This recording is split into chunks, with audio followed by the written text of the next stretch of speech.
12টা বাজে জিম শেষ, বাসায় এসে রান্না করে ফেললাম ব্রয়লার চিকেন, ব্রকলি এবং ডিমের একটা রেসিপি। আমি 500 গ্রামের মতো চিকেন ব্রেস্ট নিয়েছি, এগুলো সিদ্ধ করে নিলাম। এগুলো ছুটিয়ে নিতে হবে সিদ্ধ করে 20 মিনিটের মতো। অন্যদিকে আমি ব্রকলিটা সিদ্ধে বসিয়ে দিলাম, একদম ব্রয়লারটা একদম ছিঁড়ে নিলাম আঁশগুলো। তারপরে আরেক পাশে আমি বাটারের মধ্যে পেঁয়াজ দিয়ে দিলাম।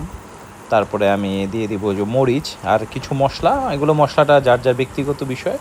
আমি যেমন রসুন বাটা সবসময় ব্যবহার করি এবং আদা বাটা, হ্যাঁ 1-1.5 চামচ রসুন বাটা, আদা বাটা 1 চামচের মতো ইউজ করব।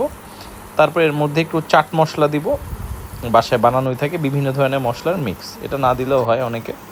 তারপর পরিমাণ মতো লবণ দিয়ে খুব ভালোভাবে কতক্ষণ মিক্সড করবো, 1 মিনিটের মতো। তারপর একটু হলুদ গুঁড়ো দিয়ে দিলাম, ইচ্ছা করলে আপনারা মরিচ গুঁড়ো দিতে পারেন, না দিলেও সমস্যা নেই, একটু হলুদ গুঁড়ো দিলাম, ভালো স্মেল আসে।